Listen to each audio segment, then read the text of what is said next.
जय श्री कृष्ण। मैं श्याम, आपका दोस्त, आपका प्रेमी, आपका सखा। आज एक अत्यंत शुभ दिन, आश्विन पूर्णिमा। आज आश्विन मास संपूर्ण हो रहा है और आज शरद पूर्णिमा है।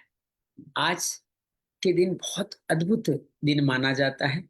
साउथ में और कई स्थानों पे आज श्री हनुमान जी का अवतरण माना जाता है कि आज के दिन हनुमान जी का अवतरण हुआ था।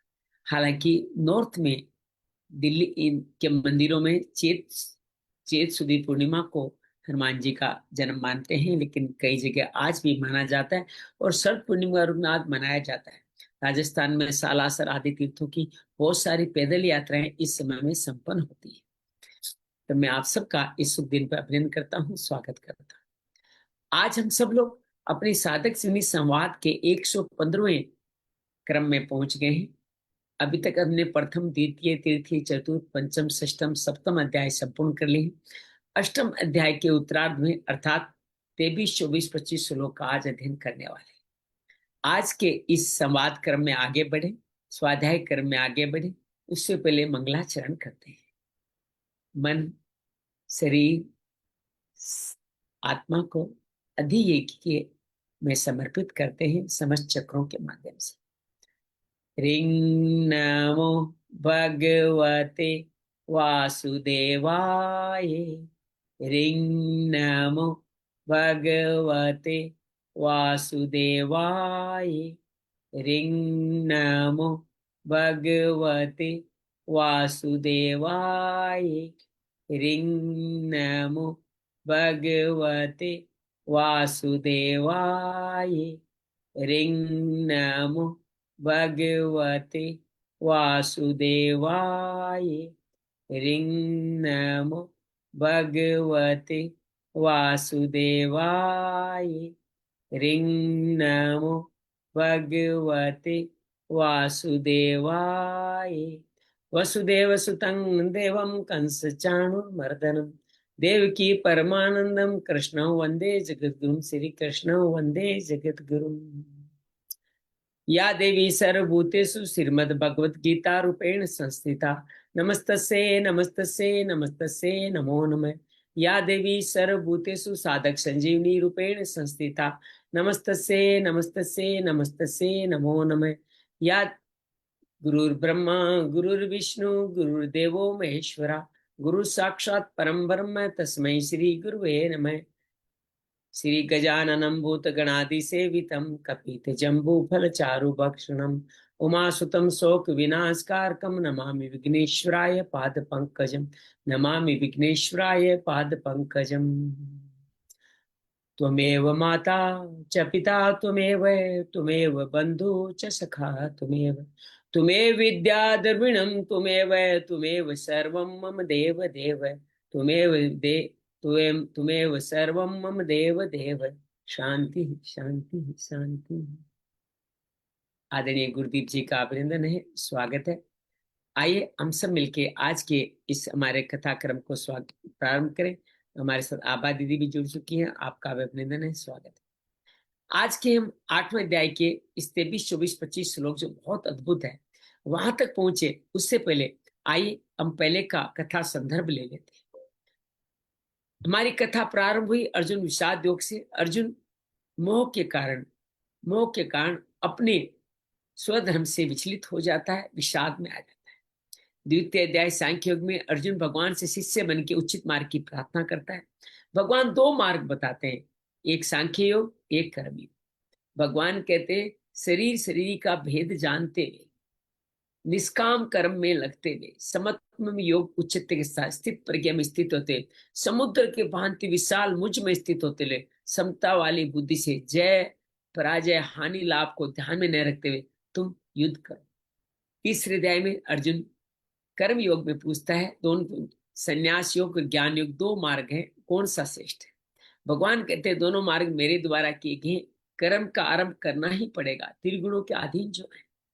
भगवान कहते हैं नियत कर्म करो, कुरु कर्म करो, यज्ञ कर्म करो, इसके सारे कर्म, इसके अलावा सारे कर्म बंधन बांधने वाले हैं। भगवान कहते हैं तुम्हारा जन्म ब्रह्मा के द्वारा इन्हीं कर्मों को करने के लिए हुआ है। तुम्हें साधन दिए गए, उन्नत करो और दूसरों को उन्नत करते जाओ, उन्नत हो दूसरों को उन्नत करते जाओ। करोगे तो मुझको पाओगे, नहीं करोगे तो पापी चोर कहलाओगे। सृष्टि, हमारा जन्म अन्न से अन्न, जल से जल, यज्ञ से ही संपन्न होता है। यज्ञ करें, यज्ञ का जो कार्य संपन्न करते हैं वो मुझको पाते हैं, बाकी सब अघायु जीवन जीते हैं। जो मुझको पाते हैं आत्म तृप्त होते हैं, आत्मरत होते हैं, उनको कोई कार्य करना नहीं पाता, लेकिन लोगों के लिए वो कार्य संग्रह करते रहते हैं, जैसे जनक आदि करते थे। जैसा श्रेष्ठ जैसा आचरण होता है वैसा ही प्रमाण थे। मुझे भी कोई कार्य करना बाकी नहीं, फिर मैं सावधान होकर कार्य करता हूँ, कि लोग मुझको देख करके वर्ण संकर न बन जाए। जो कहते हैं, जो इस तरह से कार्य करते हैं, लोक संग्रह कार्य करते हैं, बुद्धि में भेद नहीं होता, अज्ञानियों को संग में रख करके उनको उत्साहित करते हैं, लेकिन उनके प्रकृति गुणों के अधीन चलती है, इसलिए वो योग माया के अधीन होकर मुझ में नहीं लग पाते। लेकिन ज्ञानी लोग गुणा गुणे से वर्तनता मुझ में लग पाते हैं। भगवान कहते हैं वो उन लोगों से मंद बुद्धि वालों को विचलित नहीं करके आगे बढ़ाए। भगवान अपना मत बताते हैं, समर्पण, विवेकशीलता, बिना किसी आशा के, बिना किसी ममता के, बिना किसी अहंकार के, बिना दोष दृष्टि के श्रद्धा से मेरा भजन करने वाला मुझको पाता है। बाकी सब लोग नष्ट हो सकते हैं, क्योंकि इंद्रियों में ही वो विचलित कर, इंद्रियों में ही रहते हैं, राग द्वेष उनको व्यवस्थित करता है। भगवान कहते हैं सेवा कार्य की शोध धर्म में मरना भी भया कल्याणकारी है, भोगों के साथ जीना भी अकल्याणकारी। अर्जुन पूछता है सब ऐसा क्यों नहीं करते? भगवान कहते कामना के कारण, कामना, क्रोध, रजोगुण वेरी है, ज्ञान को ढक लेता है कि शरीर से सशक्त इंद्रियां, इंद्रिया से सशक्त मन, मन से सशक्त बुद्धि है, इस महावेरी कामना वाली बुद्धि को मार डाल। चतुर्थ अध्याय में भगवान कर्म योग का इतिहास बताते हैं। षष्ठीकार में सूर्य से प्रारंभ किया, बीच में नष्ट पराय हो गया, अर्जुन सखा मान के उसको दोबारा रहस्य की बात बता रहे। अर्जुन संशय करता है आपने कब कहा, आप तो मेरे साथ क्यों? भगवान कहते तेरे मेरे कई जन्म हो चुके, मुझे याद है तुझे याद नहीं। मैं अजन्मा अवयव अविनाशी, अपनी प्रकृति को योग माया के अधीन करके जब जब धर्म की हानि होती है, अधर्म बढ़ता है, भक्तों का कल्याण करने के लिए, अधर्मियों का नाश करने के लिए मैं जन्म लेता हूँ। मेरे जन्म कर्म दिव्य है, जो जान लेता है वो मुक्त हो जाता है। वीत राग भय से क्रोध होकर मुझको ही भगता है, मुझको ही पाता है। बाकी इस कलयुग में देवताओं की कामनाओं की पूर्ति के लिए लोग देवताओं को भजन करते हैं और कभी मुझको नहीं पा पाते। चतुर्वर्ण्य मया सृष्टम, चारों वर्ण मैंने रचे, लेकिन मैं इनके कर्ता भाव में, फल में नहीं बनता। ये सारे मुमुक्षु जानते हैं कर्म क्या है, अकर्म क्या है, विक्रम क्या है, ये अवश्य जाने। अकर्ता भाव से बिना फल की आसक्ति किया गया कर्म ही अकर्म है। कर्म में अकर्म को देखें, अकर्म में कर्म को देखें, विक्रम निश्चित कर्म कभी नहीं करें। भगवान कहते हैं इस तरह से जिनको काम संकल्प से वर्जित होकर कोई कार्य प्रारंभ करना नहीं बाकी रहता, वो ज्ञान अग्नि के द्वारा अपने आप को पंडित कहलवाते हैं। वो कर्म फल का संग नहीं होता, नित्य तृप्त रहते हैं, शरीर के लिए कार्य करते हैं, जो मिल जाए उसमें संतुष्ट रहते हैं, विमत्सर रहते हैं, द्वंद्वा अतीत रहते हुए वो सभी ज्ञान में स्थित होकर के यज्ञ आदि सेवा कार्य करते थे। 12 तरह के यज्ञ बताए, ब्रह्म यज्ञ, भगवत दर्पण यज्ञ, इंद्रियों का हवन, विषयों का हवन, तप यज्ञ, द्रव्य यज्ञ, संसिद्ध वर्ता, कुंभक लगाना, समाधि, स्वाध्याय, ज्ञान यज्ञ, तप यज्ञ, स्वाध्याय यज्ञ, ये तीक्ष्ण व्रत करते हैं। प्राण अपान को सम्य करते हैं, स्तंभ वर्ती के द्वारा, अनेक यज्ञों के द्वारा मुझको पाते हैं। लेकिन इन सभी यज्ञों से ज्ञान यज्ञ श्रेष्ठ है। तत्वदर्शी, 4 शर्तें, तत्वदर्शी, महाज्ञानी गुरु मिले, ज्ञानी मिले, साथ में आपकी 3 बातें हो, आपका समर्पण हो और आपकी प्रार्थना उनके साथ जुड़े, तो आप मोह आदि सभी कलमशों को काट देते हैं। लेकिन भगवान कहते हैं निष्काम कर्म से आसान काम हो जाता है। श्रद्धा के साथ सहितेंद्रिय होकर के मेरे प्राण होकर कार्य करें। अश्रद्धा, असंशय, अविवेक इस मार्ग में आपके दुश्मन है। योग में स्थित होकर के अधूरे ज्ञान को हटा, कोई कर्म न करते हुए, किसी कर्म फल में न बनते हुए अज्ञान रूपी संशय को ज्ञान रूपी तलवार से काटो, खड़े हो, युद्ध करो, आगे बढ़ो। पंचम अध्याय कर्म संन्यास योग में अर्जुन फिर पूछता है संन्यास श्रेष्ठ है, कर्म श्रेष्ठ है? भगवान कहते हैं दोनों ही श्रेय कार्य, लेकिन कर्म योग विशिष्ट है, निष्काम कर्म योग विशिष्ट है। इसमें कर्म बंधन नहीं होता, सदा मुनि रहता है, सदा सन्यासी नित्य बिना आकांक्षा सहित सुखी रहता है। हालांकि दोनों एक ही परम फल पाते हैं, लेकिन सांख्य योग में दुख बड़े हैं, कर्म योग सहज है। योग में युक्त होकर सेवा कार्य करते, सभी आत्माओं को जीत करके सब भूतों में मुझे ही देखते हुए वो कभी कर्म फल में नहीं बनता। हालांकि भगवान कहते हैं ज्ञान योगी भी करते, उठते, जागते, बैठते शरीर के साथ नहीं बनता, विवेक के साथ मुझ में स्थित रहता है। लेकिन भगवान फिर कहते हैं कर्म योगी क्यों विशिष्ट है। कर्म फल की बिना के कारण वो पापों में नहीं बनता। जैसे कमल के पत्ते पानी नहीं ठहरता, काया मन बुद्धि को मुझ में लगाते हुए मुझ में ही समर्पण करके शुद्ध हो जाता है। उसको कोई कर्म फल छोड़ देता है, निष्ठिकम शांति मिलती है, कोई कार्य फल नहीं रहता। सभी सेवा कार्य करते हुए इस नौ द्वारे देह में रहता हुआ इंद्रियों के वशीभूत नहीं होता। उसको कोई कर्तृत्व करना नहीं होता, लोक संग्रह के लिए कार्य करता है। कर्म फल का संयोग नहीं होता और वो स्वभाव के अनुसार कार्य करते हैं। भगवान कहते हैं मैं किसी के पाप पुण्य में भागीदार नहीं। सब अपने प्रारब्ध के कारण जो अज्ञान का रूप लेकर के आपको भोगों में डालता है। भगवान कहते हैं जो इस ज्ञान को जान जाता है वो अपने अज्ञान को नाश कर लेता है और वो प्रकाशमान हो जाता है। उनकी बुद्धि मेरे प्राण होती है, निष्ठा मेरे प्राण होती है। वो अपने समस्त क्लेशों को, पूर्व जन्म के संस्कारों काट करके अपुनरावृत्ति को प्राप्त होते हैं। ऐसे लोग विद्या विनय संपन्न ब्राह्मण, चांडाल, गाय, कुत्ते आदि में समभाव रहते। वो निर्दोष, प्राप्य है प्राप्य से दूर, प्रिय है प्रिय, स्थिर बुद्धि वाले जो भी सेवा कार्य करते हैं उससे सात्विक सुख प्राप्त करते हैं और उस सुख को मुझको समर्पित करते हैं, अत्यंत सुख पाते हैं। जो भोगों में लगे रहते हैं, दुखी योनियों में इस जन्म में आगे जन्म में रमते रहते हैं, उनके काम क्रोध का वेग इतना रहता है कि कभी सुखी नहीं। जिनके ये नहीं होता वो अंतरात्मा से सुखी और ज्योतिर्मय होकर के ब्रह्म निर्माण में प्राप्त होते हैं। अपने सहज संस्कारों को काट करके सभी द्वंद्वों को संपूर्ण करके सर्वभूत के सहयोग के सेवा में ही हमेशा लगे रहते हैं। काम क्रोध से अयुक्त होते, चेतना उनकी सक्रिय होती है, ब्रह्म निर्वाण में होकर मुझको जान जाते हैं। और जानते कैसे? ध्यान के द्वारा। नासिका के भ्रुकुटी पे ध्यान, प्राण अपान को सम कर अर्धमुलित आंखों से अपनी भ्रुकुटी को ध्यान, इंद्रियों को अंतर्मुखी करते हुए मुझ के ही प्राण करते मेरे भक्त बन के मुझको ही पा जाते हैं। छठा अध्याय आत्म संयोग में योग के बारे में विस्तार से बताते हैं। भगवान कहते हैं जो कर्म फल पे आश्रित नहीं होता है उसको कोई कार्य करना जरूरी नहीं है। कर्म का त्याग करने से या अग्नि का त्याग करने से कोई सन्यासी नहीं होता। सन्यासी तुम उसको जानो जिन्हें सब संकल्पों का अर्थात कामनाओं का त्याग कर दिया है। भगवान कहते हैं जीवन में आपको मुक्ति का एक ही कारण है कि आप सेवा कार्य में लग जाओ, योग में लग जाओ, यही शांति दिलाने वाला है। इंद्रियों पे नए रस लेते हुए, कर्म फल में नए रस लेते हुए जो सभी संकल्पों का त्याग कर देता है वो हमेशा ही योगी है। ये योगी क्या करे? अपनी आत्मा का उद्धार करे, उसको नष्ट न होने दे, अपनी आत्मा का मित्र बन जाए, शत्रु न बने, आत्मा को जिता दे, उसको हारने न दे, जिता के प्रशांत होकर परमात्मा को समाहित रखे, सुख दुख हानि लाभ अनुकूल अनुकूल प्रतिकूल संभाव रखे, ज्ञान विज्ञान की विधि जान के तृप्त हो जाए, निराकार हो जाए, इंद्रियों को जीतते हुए लोहा सोना मिट्टी ढेला में संभाव देखे।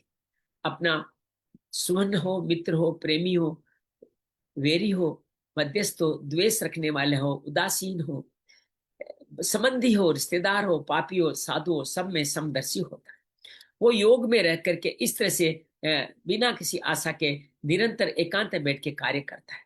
पवित्र देश में न ऊंचा न ज्यादा नीचा, तीन तरह के आसन बिछा करके वो मन को इंद्रियों को एकाग्र करते हुए अपनी आत्मा की शुद्धि के लिए मेरा भजन करता है। कैसे करता है?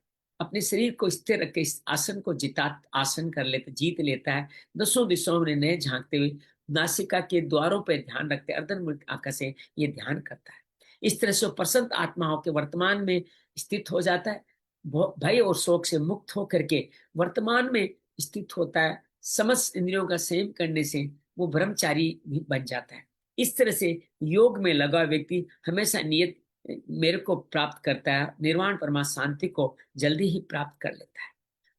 ये योग न ज्यादा खाने वाले का, न कम खाने वाले का, न ज्यादा सोने वाले कम सोने वाले का सिद्ध होता है। ये दुखों का नाश करने वाला योग युक्ताहार विहारस से, युक्ताहार करने वालों का, उसके अनुकूल चेष्टाएं ये संग करने वाले का, हमेशा जागते हुए सेवा कार्य करने वालों का सिद्ध होता है।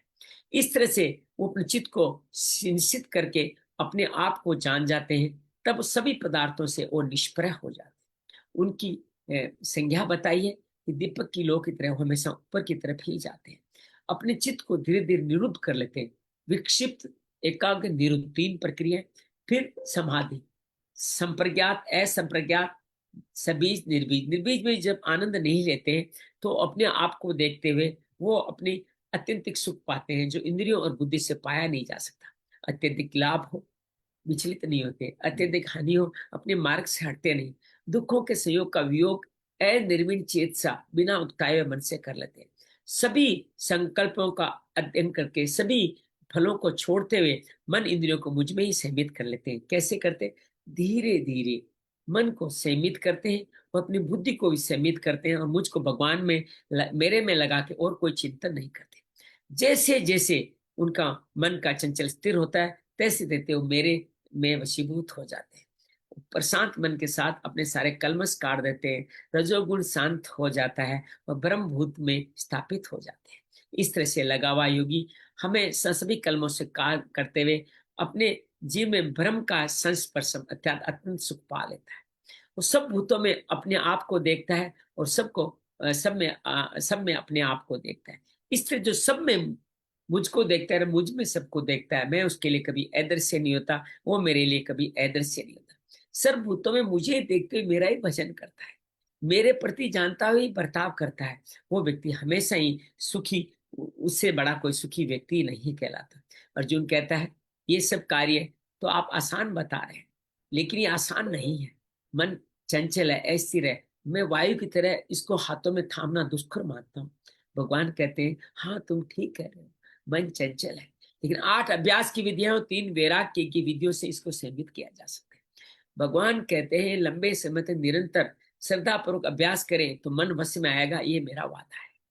अर्जुन समझ जाता है, लेकिन अगला सवाल रखता है कि मेरा मन अंत समय में विचलित हो गया तो मेरी क्या गति होगी?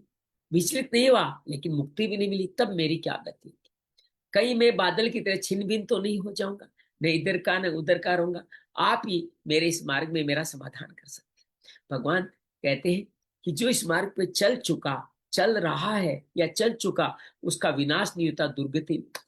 2 व्यक्तियों का उदाहरण देते हुए कहते हैं कि जो व्यक्ति अंतिम समय में विचलित हो गया, वो स्वर्ग आदि जिसको ब्रह्मलोक तक भी गिन सकते हो, उनके विघ्न भोग करके, आज इस बात का दोबारा करेंगे, भोग करके श्रीमानों के घर में जन्म लेता है। जो अंतिम समय तक मुक्ति नहीं पाया, वो सीधा योगी कुल में जन्म लेता है, दुर्लभ तरह जन्म पाता है। जो योगी कुल में जन्म लेता है, पूर्व जन्म की योग संसिद्धि उसको सहज ही प्राप्त हो जाता है और वो मुक्ति को प्राप्त होता है। जो श्रीमानों घर में जन्म लेता, थोड़े दिन भोग के परवश में रहता है, अंतिम परीक्षा और होती है, फिर उसको मैं अपनी तरफ खींच करके उसको अपने काम में लगा, धीरे धीरे वो समस्त जिज्ञासाओं का अतिक्रमण करते हुए मुझको पा जाता है, मेरे साथ पढ़ के अनेक जन्म की संसिद्धों से मुक्ति को पा जाता है। भगवान कहते हैं सकाम तपस्वी से, ज्ञानी से और सकाम निष्काम कर्मी से, सकाम कर्मी से योगी श्रेष्ठ है। अर्जुन तुम योगी बन जाओ, और श्रद्धा रखने वाले योगी सर्वश्रेष्ठ है। भगवान सर्वश्रेष्ठ योगी बनने का कह के 6वां अध्याय आत्म संयोग संपूर्ण करते हैं। 7वां अध्याय ज्ञान विज्ञान योग। भगवान स्टार्ट करते हैं 2 विशेष मंत्रों से, मया आसक्त मना मदासर है, और तीसरा मंत्र युंजन। मेरे पे आसक्त होके, मुझ पे आश्रित होकर के, अर्थात मेरे शरणागत जो मेरे से जुड़ जाता है वो मेरा हो जाता है। शरणागत की 5 विधियां बताते हैं कि मेरा अधीन हो जाए, मेरा आश्रय ले, मेरा अवलंबन ले, मेरे परपत्ति में मुझे याद करे, मेरा ही सहारा ले। भगवान कहते हैं इसी को ज्ञान विज्ञान का जो योग है कहा गया है। ज्ञान मतलब मैं, विज्ञान मतलब मेरे को पाने की विधि, वो मैं अब कहूंगा। उसके बाद तुम्हें कुछ भी पाना करना तुम्हारे जीवन में शेष नहीं रह जाएगा। भगवान कहते हैं हजारों लाखों मनुष्य में कुछ ही लोग हैं जो मेरे को जानने का प्रयास करते हैं। उन सिद्धों में से भी कोई 1-2 ही है जो मुझको ढंग से जान पाता है। भगवान इस तरह से अपना परिचय देते हैं कि क्यों नहीं जान पाता, अपनी अपरा और परा प्रकृति को बताते हैं। अपरा अष्टधा प्रकृति, अर्थात पंच महातत्व है, मन बुद्धि अहंकार, ये आदि भौतिक आदि देविक, इनका वर्णन करते हुए भगवान कहते हैं परा के रूप में अधिज्ञ में स्थित रहता हूँ, दोनों के संयोग से ही जगत धारण किया जाता है। जो व्यक्ति दोनों के संयोग से इस जगत को धारण करता है, वो जगत मेरा, मैं ही रचता हूँ, मैं ही उसको संपूर्ण करता हूँ। फिर भूमि अपना और परिचय देते भगवान, पृथ्वी 5 पद के बाद अपना परिचय देते हुए भगवान इसके आगे बताते हैं कि ये जो जल है उसका तन्मात्रा का रस में हूं। भगवान ये कहते हैं आकाश का शब्द में हूं, वेदों का प्रणव में हूं, और मनुष्य में पुरुषार्थ धर्म अर्थ काम मोक्ष भी मैं ही हूं। भगवान इस तरह से अपना बार बार परिचय करते हैं कि मेरे अलावा कोई दूसरा जगत का कारण नहीं। सूत की धागे में जैसे मणियां ओतप्रोत है, वैसे परा और अपरा इन दोनों के साथ में सारा ओतप्रोत है। भगवान कहते हैं चंद्रमा सूर्य की प्रभा भी मैं ही हूँ, मैं ही पृथ्वी की पवित्र गंध में ही हूँ। भगवान कहते हैं अग्नि का तेज में हूँ, प्राणियों की प्राण शक्ति भी मैं ही हूँ, और तपस्वियों का तप भी मैं ही कहलाता हूँ। भगवान इसके अलावा कहते बलवानों में काम राग के बिना का बल मैं हूँ, धर्म के साथ चलने वाली कामना भी मैं ही हूँ। भगवान अपनी विभूतियों का बार बार वर्णन करते हैं, इससे ज्यादा क्या कहूँ। सात्विक रजस तमस तीनों भाव मुझसे है। यहाँ से नया चैप्टर शुरू हो रहा है। सात्विक रजस तमस भाव मुझसे है, लेकिन मैं उनमें नहीं, वो मुझ में नहीं। अब तीनों भाव को मिलाकर के योग माया भी कहते हैं, और ये क्या चमत्कार करते हैं जीवन में, वो अब देखने की बात है। भगवान कहते हैं तीनों इन योग माया तीनों गुणों से मोहित तो व्यक्ति मुझ अव्यय अविनाशी को नहीं जानता। भगवान को क्यों नहीं जानते? ये त्रिगुणी सत्ता जो भगवान की स्वयं में गुणमयी है, ये गुणमयी सत्ता दुरत्ययी है, अर्थात इससे पार पाना कठिन है। कौन पार पाता है? जो मेरे शरण होते हैं वही गुणातीत होते हैं। गुणातीत का यहाँ छुपा के फार्मूला दिया गया है, शरणागति गुणातीत का कार्य। लेकिन कहते हैं माया के द्वारा जिनका ज्ञान हर लिया जाता है वो दुष्कृतन कहलाते हैं, अर्थात फिर आसुरी संपदाओं का आश्रय नीच कर्म पाप कर्म करते हुए मूर्ता बार बार जन्म मरण को प्राप्त हो, क्योंकि मेरे शरण वो नहीं होते। भगवान के शरण कौन जाते हैं? चार भक्त। चतुर्विद्या भजनते मां अर्थार्थी ध्रुवादी, जो किसी की चाह में मुझके। एक और एक बात बता दो, हमारे पुरुषार्थ के चार हैं। मैं बहुत दिनों तक इस बात को समझ नहीं पा रहा था कि चारों पुरुषार्थ है तो फिर चारों ही कल्याणकारी होने चाहिए। लेकिन भगवान ये कहते हैं पुरुषार्थ का मतलब पुरुष जो कार्य करता है वो पुरुषार्थ। पुरुष का मतलब स्त्री पुरुष दोनों। लेकिन जो अ, धर्म और मोक्ष है वो ही मेरे लिए है, वो ही मुक्ति वाले है। और अर्थ और काम इस जगत में बार बार आने का कार्य करेंगे। रास्ता आप चाल इस धर्म अर्थ से चल सकते हो, लेकिन अल्टीमेटली जो अर्थ और काम है वो बार बार जन्म मरण में फंसाएंगे और धर्म और मोक्ष मुक्ति दिलाएंगे। तो ये चारों भक्त अर्थार्थी भी है, अर्थात अर्थ चाहिए लीजिए, अर्थात पुरुषार्थ यहाँ अर्थ के लिए कीजिए, लेकिन भगवान से मांगिए। तकलीफ आ रही है आपको, प्रतिकूलता से मुक्ति उतरा की चाहिए, भगवान को मानिए। आप जिज्ञासु बन करके उद्धव की तरह भगवान को जानिए, गोपियों की तरह प्रेमी बन जाइए, प्रेमी बन के भगवान को जान जाइए। भगवान चारों भक्तों के बारे में विस्तार से बताते हैं, और भगवान इन विस्तार से बताते हुए कहते हैं चारों भक्तों में ही जो भक्त प्रेमी है, ज्ञानी है, या उद्धव है या गोपी है, उद्धव भी बाद में प्रेमी बन जाता है, उसको मुक्ति देते हैं भगवान। कहते मुझे प्रिय है वो मुझको अत्यंत प्रिय है। भगवान इस तरह कहते हैं कि वैसे चारों भक्ति उदार है, चारों की मुक्ति होनी है, कर्मानुसार होनी है, क्रम मुक्ति होनी है, परंतु मेरा ज्ञानी भक्त बड़ा उदार है, मेरे में ही वो स्थापित रहता है। भगवान इससे बार बार अपने भक्तों की बात कहते हैं बहुत जन्मों के बाद आपको अंतिम मनुष्य जन्म मिला है, हम सबके लिए कहा गया है, और आप सब कुछ वासुदेव सर्वम इति जान जाइए, मेरे शरण हो जाए। आप जैसे महात्मा दुर्लभ है। भगवान कहते मेरे समर्पण हो जाओ, आप महात्मा कहलाओगे, आप दुर्लभ कहलाओगे, और मैं आपके लिए सुलभ होऊंगा। वासुदेव सर्वम, जहां देखोगे जित देखो श्याममयी है, जहां देखोगे वहां मैं दुख जाऊं। सभी संतों की जो जागृत भगवान की मूर्तियां होती है उनको हम सब में हम दिखेंगे। लेकिन भगवान कहते हैं लोग ऐसा नहीं करते। वही अर्थ और काम जो जगत में फंसते हैं, उनकी कामनाओं से उनका ज्ञान हर लिया जाता है अपनी प्रकृति से। कौन सी प्रकृति? अपरा प्रकृति से। साथ में वो परा मुझको भी घसीट लेते हैं। उन देवताओं का धारण, नियम को धारण करते देवताओं के शरण चले जाते हैं। देवताओं के शरण जाने पे क्या घटता है? उनकी जिस देवता का श्रद्धा पूर्वक पूजन करते हैं वहां भी मैं ही काम आता हूँ, उनकी श्रद्धा में उसमें आपकी संयुक्त कर देता हूँ। साथ में जो जो कामना है वो भी पूरी करता हूँ, लेकिन देवता नहीं करते, मैं करता हूँ। तीन बातें भगवान ने देवताओं के संदर्भ में कहते हैं, और चौथी बात देवताओं के संदर्भ में कहते हैं ये देवता जो फल देंगे अंत मंत में नाशवान है। देवताओं को पूजन करने वाले देवलोक को प्राप्त, अर्थात ब्रह्म लोक जिनकी आगे बात कर रहे हैं, ब्रह्म लोक तक प्राप्त, तो मेरे वाले मुझे प्राप्त होते। कितना सहज मार्ग है भगवान का। और भगवान कहते हैं बुद्धिहीन मनुष्य, बुद्धि मनुष्य मेरे अविनाशी स्वरूप को नहीं जानते, और मुझको इंद्रियों से मनुष्य, इंद्रियों वाला ही मनुष्य शरीर मानते, धारण करने वाला मानते हैं। उनको भगवान ने अल्प मेधा कहा है। और भगवान कहते हैं जो मूड, मूड कौन है? जो बार बार जन्म लेता है, मुझको अजन्मा अविनाशी ठीक तरह से नहीं जानता। मैं योग माया से ढका हुआ कभी उनके सामने प्रकट भी नहीं। भगवान किसके सामने प्रकट करते हैं? वो कहते हैं जो भूतकाल में हो चुके, भविष्य होने, वर्तमान में, उन सबको जानता, लेकिन मैं प्रगट सिर्फ अपने प्रेमी भक्त के सामने जानता हूं, उसके अलावा मुझे कोई नहीं जानता। भगवान इस तरह से अपना बार बार अपना बात बताते हैं और कहते हैं कि ऐसा लोग क्यों नहीं करते। इच्छा और द्वेष, जिसको राग द्वेष भी कह सकते हो, इससे द्वंद्व होता है। संपूर्ण प्राणी संसार में अनादिकाल से इसी मूर्खता को अर्थात जन्म मरण को प्राप्त हो रहे हैं। भगवान आगे चल करके 28वें श्लोक में कहते हैं, जिन पुण्य कर्म मनुष्यों के पाप नष्ट हो जाते हैं, अर्थात राग द्वेष से द्वंद्व से रहित हो जाते हैं, वो दृढ़ होकर के मेरे भजन करते हैं। पुण्य कर्म पाप कर्म दोनों, पुण्य पाप दोनों नष्ट होंगे, सुख और दुख दोनों ही जीवन में बंधन बांधने वाले हैं। एक संत का एक सुख दुख के बारे में आज बड़ा सुंदर चित्रण आया है। अभी थोड़ी देर बाद में घूमते हुए एक वीडियो बनाऊंगा, उसी बात पे आप अवश्य उसको देखिएगा। फेसबुक पे लाइव आएगा, आपने फेसबुक पे भी मेरे से जुड़ सकते हैं। तो वहां भी बहुत सारी बातें अलग अलग समय में डालता रहता हूँ, डल जाती है, भगवान डलवाते हैं। शायद हम सबका कल्याण करना चाहते हैं। वृद्धावस्था मृत्यु से मुक्ति पाने की, ये वृद्धावस्था धीरे धीरे बदलती है, मृत्यु तक आती है, इससे मुक्ति लानी। तो कह रहे मेरा आश्रय, मेरे शरणागत हो जाओ, तो फिर तुम कैसे क्या जान जाओगे? ब्रह्म को, अध्यात्म को, कर्म को जान जाओगे।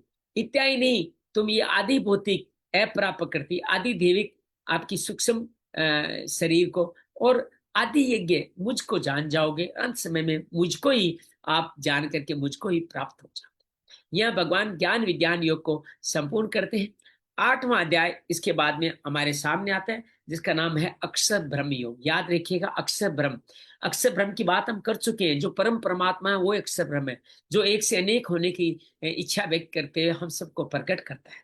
बड़ा संयोग है, यह सब ज्ञान है कि अभी मैं श्रीमद् भागवत का जो तृतीय स्कंद का 6, 7, 5, 6 अध्याय पढ़ता हूँ, उसमें भी यही विराट पुरुष बात कर रहा है। अब अर्जुन 8वें अध्याय में, अब 7वां अध्याय विभूति योग था, वहीं से शुरू हो गया, जो 9वें 10वें 11वें तक कंटिन्यू रहेगा। बीच में अर्जुन सवाल पूछता है तो भगवान उनका जवाब देते हैं। अर्जुन पूछता है, अर्जुन वाच है, ब्रह्म क्या है, अध्यात्म क्या है, कर्म क्या है, अधि भौतिक क्या, अधि देवी क्या है, अधि यज्ञ क्या है, अंत समय में आप किस तरह जानने में? भगवान कहते हैं परम अक्षर, ये देखो अक्षर ब्रह्म योग है ना, वही सर्वोपरि है। परम अक्षर ब्रह्म और परा प्रकृति को अध्यात्म कहते हैं, अर्थात परम अक्षर को ब्रह्म कहते हैं। जो सबने सबसे पहले जिसने एक से अनेक होने की क्रिया की, सबसे पहला कर्म अर्थात त्याग भी उसी ने किया, उसी को ब्रह्म कहते हैं। और उस परा प्रकृति को, जो तुम्हारे अंदर परा प्रकृति है, उसको तुम जान जाओ, अर्थात शरीरी को जान जाओ, यही अध्यात्म कहा जाता है। ये पंच शरीर जो परिवर्तनशील है, ये आदि भौतिक है, इसी के सहयोगी या आदि देविक, जहाँ देव इंद्रियों के देव बने रहते हैं, और अधि यज्ञ के रूप में अर्थात परा प्रकृति में मैं तुम में तुम्हारे में स्थित में ही अधि यज्ञ हूं। भगवान 37वें सवाल का जवाब देते हुए कहते हैं, उम्मीद है आप परमात्मा जीव संसार को समझ गए होंगे। परमात्मा एक बार फिर बता दो, अंतिम बार बता दो, आप बोर मत होना। परमात्मा का तात्पर्य अक्षर ब्रह्म और अधि यज्ञ। जीव का मतलब है अध्यात्म और आदि देवी, और संसार का मतलब है कर्म और आदि भौतिक जो परिवर्तनशील है। तो ये 6 भाग बताए। भगवान अंत समय में जो मेरा स्मरण करते हुए शरीर छोड़ता है, मुझको ही प्राप्त होता है, इसमें कोई संशय नहीं। साथ में न्याय और दया की बात करते हैं, जैसा जैसा स्मरण करोगे वैसा ही कलेवर मिलने वाला है। अर्थात आप जिस जीव का, जिस भाव का मन अंतिम समय स्मरण किया, वही प्राप्त, वही उसी योनि में चला जाता है। तो अंत समय में हम अपना ध्यान रखें, देखिए हमें तो पता नहीं अंत समय कहाँ है, कब आएगा। तो भगवान कहते हैं हर समय तू मेरा स्मरण करते हुए कार्य कर। युद्ध कर शब्द लिखा है अर्जुन के लिए, हम सब के लिए, मेरा स्मरण रखते हुए कार्य कर। हर समय अंत समय अपनी को, मन बुद्धि को मुझे अर्पित कर ले, निस्संदेह मुझे ही प्राप्त होगा। तो भगवान ये मार्ग भी बताते हैं, इस तरह से तुम हर कार्य में मेरा स्मरण करता जा, कार्य करते हुए। फिर 8वें से भगवान 3 तरह की साधनाएं बताते। पहले बताते हैं सगुण निराकार, अभ्यास योग के द्वारा प्राप्त हो जाती है।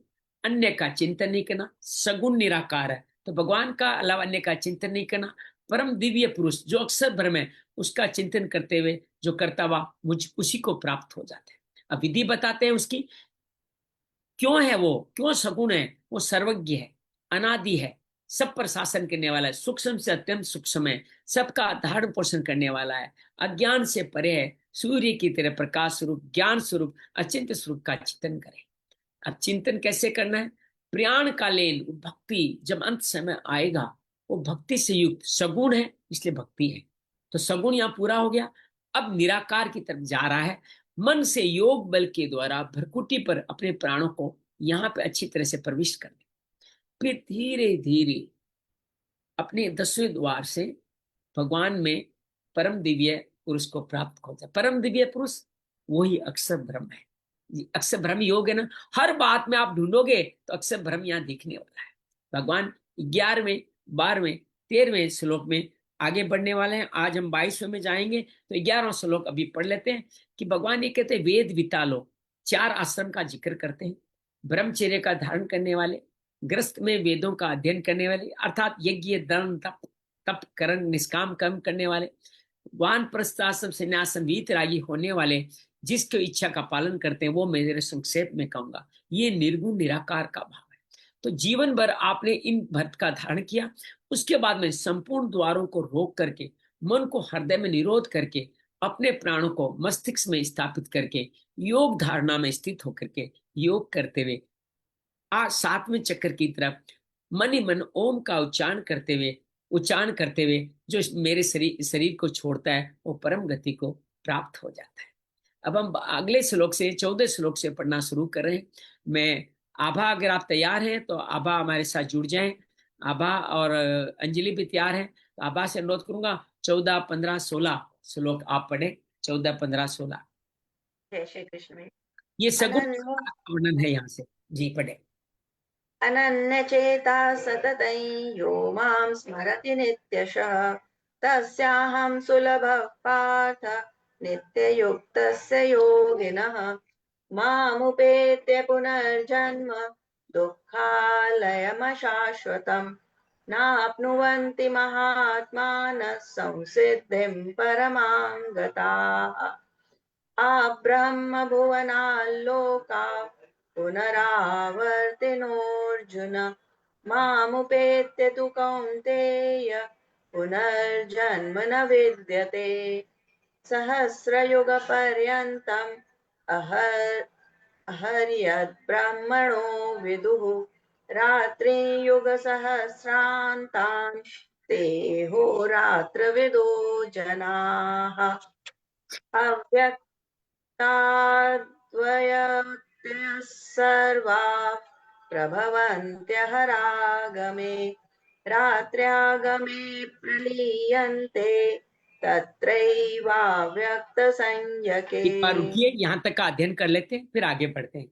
भगवान कहते हैं अनन्य चित्त वाला जो मनुष्य मेरा नित्य स्मरण करता है, नित्य नित्य योगी के लिए मैं सुलभता से प्राप्त हो जाता है। ये सगुण साकार की बात यहाँ पे शुरू हो गई है, जो अपने भक्तों के लिए भगवान कह रहे हैं। भगवान कहते हैं वो महात्मा लोग जो मुझको बसते हैं, वो दुर्लभतर महात्मा। दो भक्त को दो और उदाहरण देते, पहले उदार कह दिया, अब महात्मा कह दिया, दुर्लभ कह गया। वो दुखालयम दुखों का घर, ये जन्म बार बार लेना दुखों का घर है, निरंतर बदल रहा है, अशाश्वत है, उस पुनर्जन्म को नहीं प्राप्त होते। वो परम सिद्धि को अर्थात अक्षर ब्रह्म को प्राप्त हो जाता है, परम प्रेम को प्राप्त हो जाता है।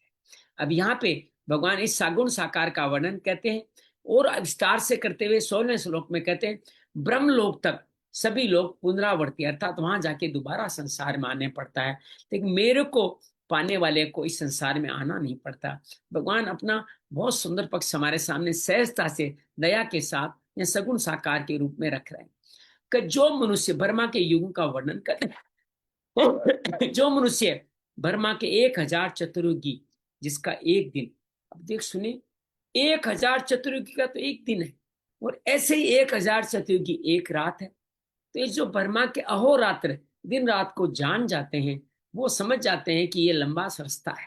तो उनके लिए सस्ता के ब्रह्मा का जब दिन शुरू होता है, पहला सेकंड में ही पूरी सृष्टि ब्रह्मा के इस अव्यक्त, ब्रह्मा को अव्यक्त किसने बनाया? भगवान ने पावर दी, एक निश्चित समय के लिए limited power, power of attorney दी है। संपूर्ण शरीर उन्हीं से पैदा होते हैं। और ब्रह्मा की रात होते थे, हालांकि इस ब्रह्मा की रात होते 1000 चतुर्युग बदल जाते हैं, 43,20,000 इंटू 1,000 इतने साल बीत जाते हैं, तो वो ब्रह्मा वाले अव्यक्त सूक्ष्म शरीर में ही लीन हो जाते हैं। तो हम ब्रह्मा को और शंकर को, दोनों ब्रह्मा को ही बताया और अव्यक्त भी बताया, लेकिन भगवान आगे चल के बताएंगे ये अव्यक्त भी मुझ में लीन हो जाता है। ये प्रार्थ जो प्राणी समुदाय उत्पन्न होकर प्रकृति के वश में होकर के ब्रह्मा के दिन के समय उत्पन्न होता है, ब्रह्मा के रात्रि के समय में लीन होता है। अंजलि से निवेदन कर रहे हैं कि आप 22 श्लोक तक आज हमारे साथ में पढ़े। आप 19 से शुरू करें, सॉरी 20 से शुरू करें, 20, 21, 22 पढ़े।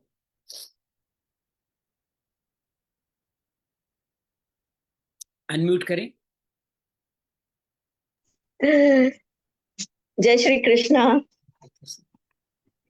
परस्तस्मात्तु भावोऽन्यो व्यक्तो व्यक्तात् सनातनः यः स सर्वेषु भूतेषु नश्यत्सु न विनश्यति। व्यक्तोऽक्षर इत्युक्तस्तमाहुः परमां गतिम् यं प्राप्य न निवर्तन्ते तद्धाम परमं मम। पुरुषः परः पार्थ भक्त्या लभ्यस्त्वनन्यया यस्यान्तस्थानि भूतानि येन सर्वमिदं ततम्। जय श्री कृष्ण। अब भगवान ब्रह्मा के आगे की पूरी कथा कहते हैं। उस अव्यक्त ब्रह्मा का जो सूक्ष्म शरीर है वो अव्यक्त है, लेकिन उनका जो प्रकृति शरीर है वो व्यक्त है। वो इसलिए 4 मुखों वाले ब्रह्मा हमारे को दिखाई। ब्रह्मा के 4 मुख का मतलब समझा है कभी आपने? 4 मुख का मतलब क्या है? 4 मुक्ति के भाव है। मैत्री, करुणा, मुदित, उपेक्षा। उपेक्षा मतलब उदासीन। यही जीवन जीने के 4 तरीके हैं, जिसको पतंजलि अपने योग दर्शन में चित्त प्रसाधनम बताते हैं। चित्त के साधन यही है। तो भगवान कहते हैं अव्यक्त ब्रह्मा से भी विलक्षण, हमेशा सनातन, अनादि, अत्यंत श्रेष्ठ शरीर कौन सा है? वो असली अव्यक्त है और ईश्वर है। वो संपूर्ण प्राणियों के नष्ट होने पर भी नष्ट नहीं होता। यहाँ प्राणियों में ब्रह्मा भी शामिल है, ये ध्यान रखिएगा, वो नष्ट नहीं होगा। भगवान इसी बात को और बढ़ाते हैं। उसी को अव्यक्त अक्षर कहते हैं। अब अक्षर ब्रह्म योग का मतलब समझा। वो पहले ब्रह्म का, अब उसको अव्यक्त अक्षर कह दिया गया है, और वही परम गति है। उसको जो पा लेता है वो दोबारा इस संसार में नहीं लौटता। वही मेरा परम धाम है। भगवान ने अपना परम धाम भी बता दिया है, जो ब्रह्म लोक से परे है। भगवान कहते हैं संपूर्ण प्राणी जिसके अंतर्गत है, सारी सत्ता का मालिक वो एक ही है। संपूर्ण संसार उनमें व्याप्त है, लेकिन वो अव्याप्त है, अव्यक्त है। वो परमात्मा कैसे मिलेगा? अनन्या भक्ति से, उनके अलावा कोई और नहीं। बच्चे की तरह कहते हैं मेरे अलावा किसी और को माँ तुम उठा मत लेना। अपने भक्त को महात्मा दुर्लभ कहते हैं। माँ भी समझता है कि मेरे अलावा किसी को नहीं भजना, तो मेरे को ही प्राप्त हो जाता है। भगवान इसी बात को आज 2 उत्तरायण दक्षिणायन विषम की याद होगी आपको। उन दोनों गतियों को आज हम पढ़ेंगे। तो आज शुक्ल और कृष्ण गति का वर्णन और जानने वाली योगी की महिमा बताई जाएगी।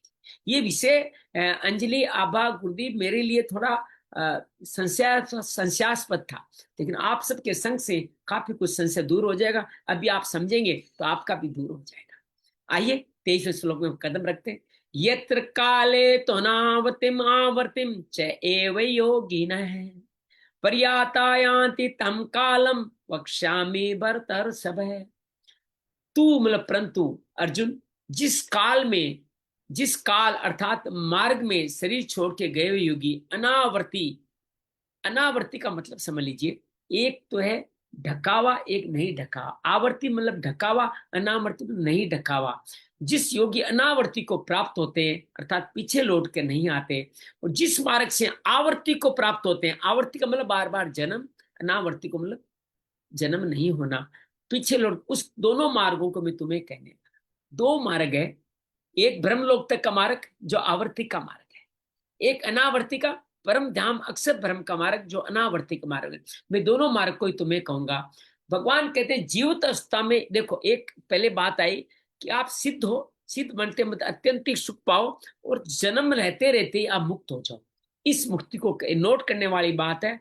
इस मुक्ति को सद्यो मुक्ति कहते हैं, अर्थात जीते जी आप मुक्त हो गए, सद्यो मुक्ति, भगवान के पास ही पहुंच गए, भगवान किसी लोक में जाने की जरूरत नहीं पड़ी।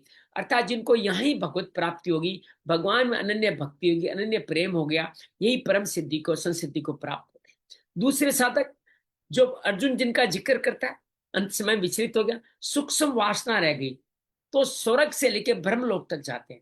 यहाँ सीधी ब्रह्मलोक की बात चल रही है, ब्रह्मा जी के साथ जाके मुक्त हो जाते हैं। थोड़े सा हल्की सी सूक्ष्म वासना, वो कैसे मुक्त होते हैं? ब्रह्मा भी एक समय के बाद संपूर्ण होते हैं ना, 1000 चतुर्युगी के 100 वर्ष जो पूरे हो जाते हैं, तो ब्रह्मा भी भगवान में लीन होते हैं। तो ब्रह्मा जाते जाते उनको भी अपने साथ ले जाते हैं, तो वो उनको, उसको क्रम मुक्ति कहते हैं। उनको उतने साल तक ब्रह्मलोक में रहना होता है, और ब्रह्मलोक लेके भी सुख नहीं भोगने हैं, मुक्ति का भाव रखना है। जो केवल सुख, अब बात करते हैं जो सुख भोगने के लिए जाते हैं, चाहे वो भूलोक जाएं, भूलोक में तो भोगना ही चाहते हैं, भूरु मय स्वर्ग ब्रह्मलोक, 2 तरह के प्राणी ब्रह्मलोक में जा सकते हैं। जो अर्जुन ने बात की थी, एक जो विचलित हो गए लेकिन सुखों में आकांक्षा नहीं है, उनकी मुक्ति कैसे होगी? ब्रह्मा के साथ साथ ही भगवान में मिल जाएंगे, ब्रह्मा भी भगवान मिलेंगे। तो कई बार कहते हैं हमारे पास टिकट नहीं है। मैं अपनी याद है 8वीं के बाद में, मैं मेरे बड़े भाई साहब बंगाल अलीपुरद्वार रहते थे, मैंने कहा मैं ट्रेन कभी बैठा ही नहीं था, तो मैंने कहा मैं जाऊंगा। स्टेशन छोड़ने गया और जबरदस्ती बिना टिकट उनके साथ चढ़ गया, बिना टिकट उनके साथ चढ़ गया। तो वो फिर लेके गए मेरे को, किसी भी तरह से लेके गए, बिना कपड़े बिना टिकट में उनके साथ बढ़ गया। तो ऐसे कई लोग हैं जो वहां चले तो जाते हैं, लेकिन किस लिए जाते हैं पता नहीं। कोई भोगों को भोगने के लिए जाते हैं, जो भोगों को भोगने के लिए ब्रह्म आदि लोग जाते हैं उनको वापस आना पड़ता है। जो मुक्ति के भाव से जाते हैं उसको ब्रह्मा वही मुक्त करा देते हैं। अर्थात योग भ्रष्ट की मुक्ति का, एक तो श्रीमानों के घर, एक योगी के कुल, तीसरा ब्रह्मलोक, 3 मुक्ति के मार्ग है जो अंतिम समय थोड़ा सा विचलित हो गए उनके लिए। लेकिन जिनकी सुखों तक की संप्रदा है वो वापस आते हैं, उसको पुनरावर्ती कहते हैं, अर्थात वापिस जन्म लेते हैं। सद्य मुक्ति का वर्णन तो 15 श्लोक में हो गया, कर्म मुक्ति और पुनरावृत्ति का वर्णन करना बाकी रह गया। भगवान आगे का प्रकरण इनकी मुक्ति के लिए प्रारंभ करते हैं। समझ में आ गया? सद्य मुक्ति जीते जी अत्यंत सुख प्राप्त कर लेना। फिर ये 15 श्लोक तक हुआ, फिर सगुण साकार निरागुण निर्कांड की वर्णन हो गया। और अब भगवान कहते हैं एक कर्म मुक्ति, योग भ्रष्ट व्यक्ति ब्रह्मा बिना, अगर भोगों में आशा नहीं है तो ब्रह्मा उनको पास कर देते, चलो ये मेरी अच्छी सेवा कर, इसको मैं साथ ले जाता हूँ। लेकिन जिनकी भोगों में, उनकी पुनरावृत्ति होती ही होती है। कहां तक? ब्रह्मलोक तक। यत्र काले तो अनावर्तिम आवर्तिम वक्षा भी भरत से, यहाँ बार बार अनावर्ती अनावर्ती है, एक साइलेंट है, यहाँ व्यक्त व्यक्त भी नहीं है, अव्यक्त अव्यक्त है, ये दोनों चीजों को याद रखिएगा। तो भगवान अव्यय शब्द का ऊर्ध्व गति वाले, भगवान आगे जाके ऊर्ध्व गति वाले किसको देते हैं? जिनकी सात्विक सात्विक में रहते हैं, सात्विक गुणों में रहते हैं। ऊर्ध्व गति वाले को काला कभिमानी जिस मार्ग से ले जाता है उस मार्ग का वाचन काल शब्द लेना चाहिए। 26 से 27 श्लोक में इसी काल को गति और श्रुति सबसे कहा गया है। अनावर्तिम अनावर्तिम कहने का तात्पर्य अनावर्त ज्ञान वाले, जिसका ज्ञान ढकावा नहीं है, पुरुष ही अनावर्ती में जाते हैं, वो ही उस मार्ग में जाते हैं।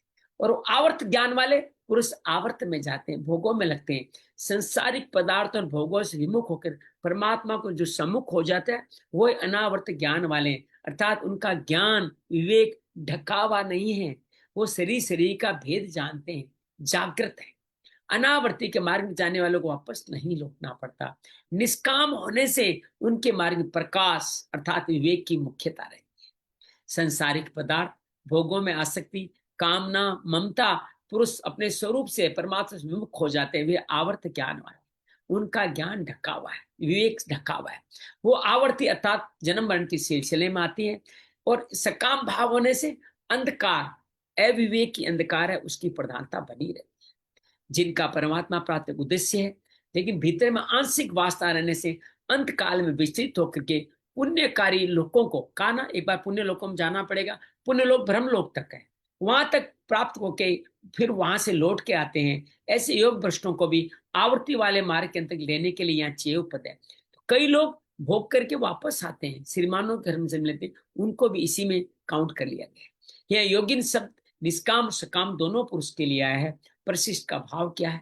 इस श्लोक का भाव यह है जो परिवर्तनशील प्रकृति के साथ संबंध रखता है उसको पीछे लौट के आना पड़ता है। ये शरीर, संसार संबंधी सुख दुख हानि लाभ सब में जय पराजय, लेकिन जो परिवर्तन प्रकृति के साथ संबंध नहीं रखता उसको पीछे लौट कर नहीं आता।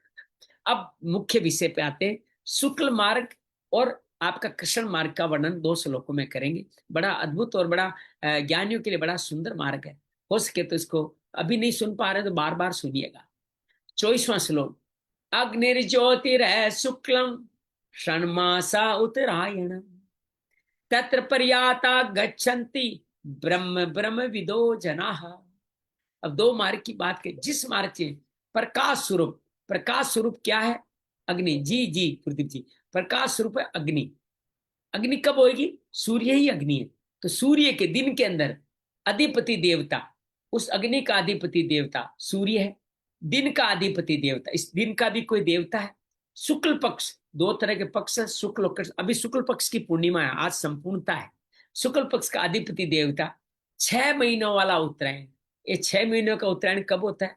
कहते हैं कि 14 जनवरी से उत्तरायण शुरू होता है और 14 जनवरी से लेकर के ये 6 महीने तक चलता है। तो आप समझ लीजिए कि जनवरी, फरवरी, मार्च, अप्रैल, मई, जून, जुलाई, ये समझो लगभग मेरे ख्याल से 15 जुलाई तक या 15 अगस्त तक ये उत्तरायण रहता है। तो इस मार्ग से उत्तरायण का भी अधिपति देवता है जो गया हुआ ब्रह्मवेता, ब्रह्मविद जना,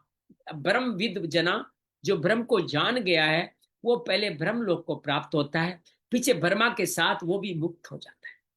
तो यहाँ इस समय पे जाने वालों के लिए कहा गया है ब्रह्मा के साथ मुक्त हो जाता है। फिर तो बड़ा आसान है मुक्त होना। हम सिर्फ इन 6 महीनों में मर जाएं, 15 फिर तो आत्महत्या की हरकतें बढ़ जाएगी कि 15 जनवरी से लेकर के 31 जुलाई तक की मर जाए। आजकल बच्चे तो आप अपने हिसाब से पैदा करने ही लगे, इस मुहूर्त में ही बच्चा पैदा करना है। तो हो सकता है आप अपनी मृत्यु का दिन भी तय कर लें कि मैं तो उत्तरायण में ही मरूंगा। विषम ने किया तो क्या मैं नहीं कर सकता? मैं वेंटिलेटर पे चला जाऊंगा और मैं नहीं, लेकिन आगे जी के क्लियर करने वाले हैं। अग्नि ज्योतिर शुक्ल क्षणमासा उत्तरायण। इस भूमंडल सूक्ष्म मार्ग में सबसे पहले अग्नि देवता का अधिकार रहता है। अग्नि मतलब सूर्य देवता का। अग्नि रात्रि में प्रकाश करती, दिन में नहीं, क्योंकि दिन में प्रकाश की अपेक्षा अग्नि का प्रकाश सीमित है। अतः अग्नि का प्रकाश थोड़ी दूर तक, थोड़े समय तक रहता है। दिन का प्रकाश बहुत देर तक, बहुत समय तक रहता है। शुक्ल पक्ष 15 दिन का होता है, हम और आप सब जानते हैं। अभी शुक्ल पक्ष का आज संपूर्णता है, जो वो पितरों की एक रात है। ये 15 दिन क्या है? पितृपक्ष की एक रात कहलाती है। इस शुक्ल पक्ष का प्रकाश आकाश से बहुत दूर तक, बहुत दिनों तक रहता है। इससे जब सूर्य भगवान उत्तर की तरफ चलते हैं उसको उत्तरायण कहते हैं, जिसमें दिनों का समय बढ़ता चला जाता है। आप देखेंगे 14 जनवरी बाद दिन बढ़ने चालू हो जाते हैं। बट 25 दिसंबर हम बड़ा दिन मानते हैं ना, तो लेकिन लगभग अगर उत्तरायण 25 दिसंबर को आप पकड़ो तो वहां से भी पकड़ सकते हो, लेकिन हमारे ग्रंथों में इसको 14 जनवरी की लिखा गया है। ये उत्तरायण 6 महीनों का होता है, जो देवताओं का एक दिन है। 15 दिन पितरों का एक दिन, उत्तरायण देवताओं का एक दिन होता है। उत्तरायण का प्रकाश बहुत दूर तक, बहुत समय तक रहता है। तत्र पर्याता गच्छन्ति ब्रह्म ब्रह्म विदो जना। जो शुक्ल मार्ग से अर्थात प्रकाश की बहुलता वाले, इस प्रकाश की बहुलता दिन में हो, शुक्ल पक्ष हो और उत्तरायण हो, 3 शर्तें यहाँ पे लिखी गई है, वो उसको प्रकाश का मार्ग कहा गया है। वे सबसे पहले अग्नि, अब वो जाएंगे तो क्या होगा? सबसे पहले उनको रिसीव कौन करेगा? अग्नि देवता रिसीव करेंगे।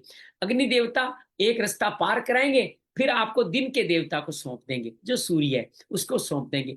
देवता उन जीवों को अपने अधिकार में ले जाकर शुक्ल पक्ष के देवता को सौंप देंगे। मतलब आप घंटे से दिन पे पहुंचे, दिन से पक्ष में पहुंच गए। शुक्ल पक्ष का अधिपति क्या करेगा?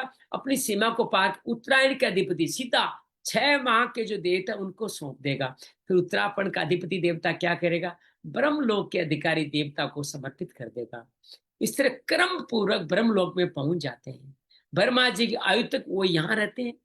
वो महाप्रलय में ब्रह्मा जी के साथ ही मुक्त हो जाते हैं, सच्चिदानंद परमात्मा को प्राप्त हो जाते हैं। तो ब्रह्मलोक से भी एक रास्ता मुक्ति का ये खुला हुआ है, लेकिन उत्तरायण की शर्त उसमें जोड़ दी गई है।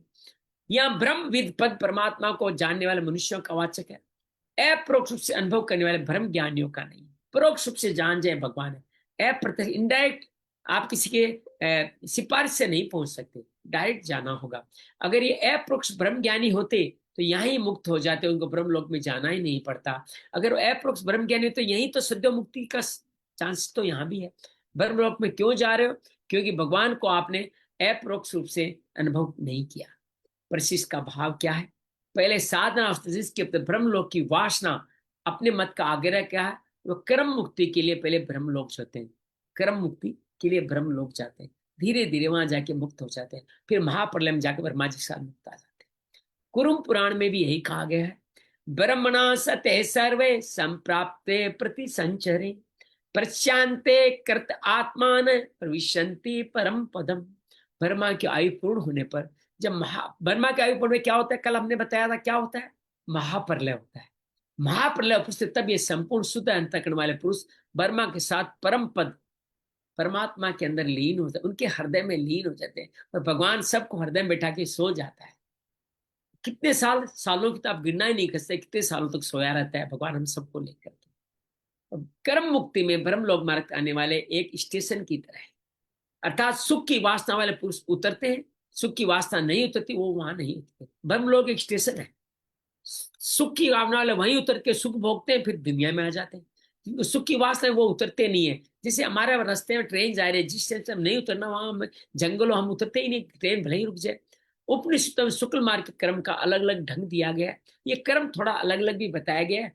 अर्चिका देवता छांग्य उपनिषद में कहा है, अर्चिक दिन, शुक्ल पक्ष, उत्तरायण, संवत्सर, आदित्य, चंद्रमा, विद्युत, फिर अमानव पुरुष के द्वारा ब्रह्मलोक के पास ले जाते। ये कई तरह के मार्ग बताए गए।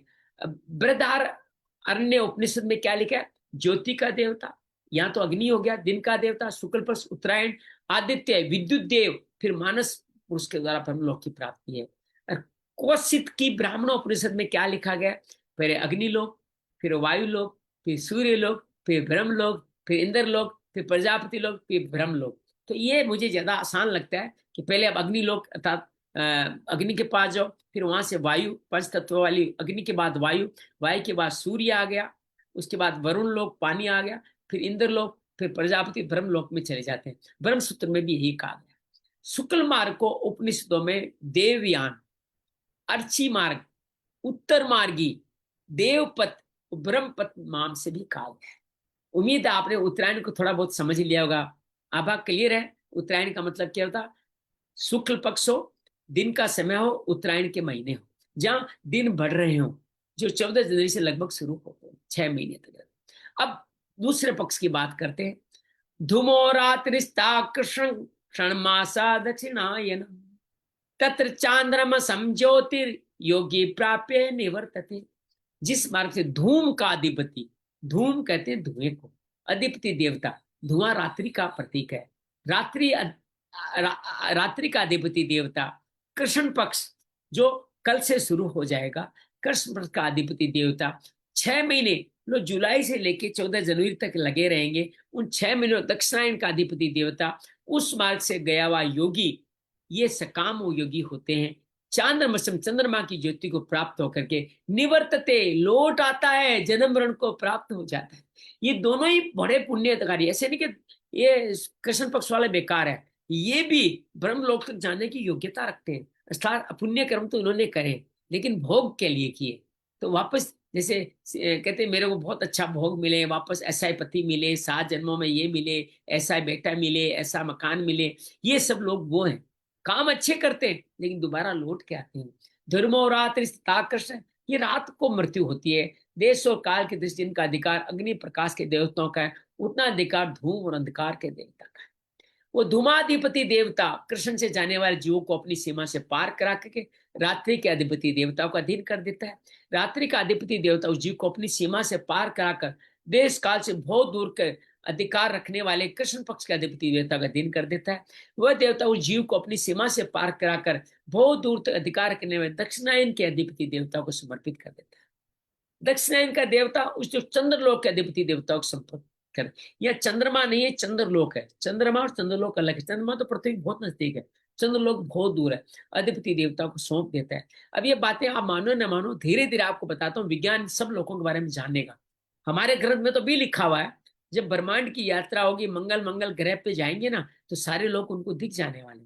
इस प्रकार कृष्ण मार्ग से जाने वाला जीव धूम रात्रि कृष्णायन, कृष्ण पक्ष दक्षिणायन देश को पार करता हुआ चंद्रमा की ज्योति को, जहां अमृत का पान, चंद्रमा की ज्योति का है चंद्रलोक जहां अमृत है, ऐसे स्वर्ग आदि दिव्य लोकों को प्राप्त होता है। अर्थात कृष्ण पक्ष वाले कोई गलत नहीं है, वो भी दिव्य लोकों को प्राप्त होते हैं।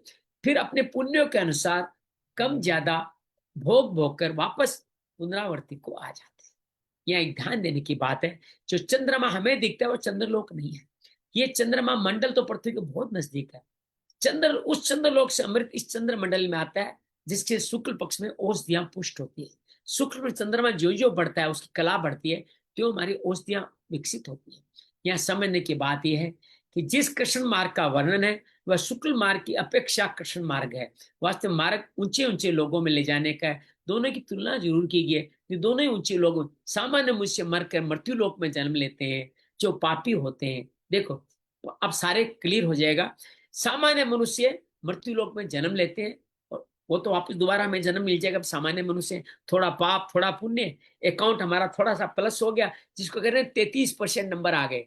आबाजी 33% नंबर पास होते थे ना, 33% नंबर से जो पास हो गए उनको क्या होगा, वापस मनुष्य जन्म मिल जाएगा। सिर्फ इतना सा पुण्य किया, थोड़ी बहुत गीता पढ़ ली सुन ली, बाकी जो मर्जी किया हो उनको वापस मनुष्य जन्म मिल जाएगा। लेकिन जो पापी होते हैं, जो सब कुछ जानते हुए गलत कार्य करते हैं, वो आसुरी योनियों में जाते हैं। अर्थात वो अगला जन्म उनका बहुत तकलीफ दे होता है। वो भी मनुष्य होते हैं, लेकिन उनसे भी जो अधिक पापी होते हैं उनको फिर नरक के कुंडों में ले जाया जाता है। और इन सब मनुष्य से कृष्ण मार्ग से जाने वाले बहुत श्रेष्ठ है, वे चंद्रमा की ज्योति को प्राप्त। इन तीनों से तो ये कृष्ण पक्ष वाले बहुत ही श्रेष्ठ है। ज्योति को प्राप्त, ऐसा करने का तात्पर्य है संसार में जन्म मरण के जितने भी मार्ग हैं उन सब मार्गों से ये कृष्ण मार्ग ऊर्ध्व गति का होने से श्रेष्ठ है। अब कृष्ण मार्ग ऊर्ध्व गति का है, तो सोचिए शुक्ल मार्ग कितनी बड़ी गति का, वो सीधा मुक्ति का मार्ग है और उनकी अपेक्षा प्रकाश में। कृष्ण मार्ग से लौटते हुए जीव पहले आकाश में आता है, फिर वायु के अधीन होकर बादलों में आता है। अब ये जो सृष्टि की रचना भगवान ने बताई थी ना, वो रचना फिर आ रही है यहाँ पे। बादलों से वर्षा मंडल का भूमंडल में अन्न में प्रवेश करता है, फिर कर्मानुसार अन्न में आने के बाद में वो अन्न कौन खाता है? जिन माता पिता के गर्भ में आप आओगे वो पिता उस अन्न को खाएगा। पिता अन्न से उसके अन्न, आप उस अन्न में हो।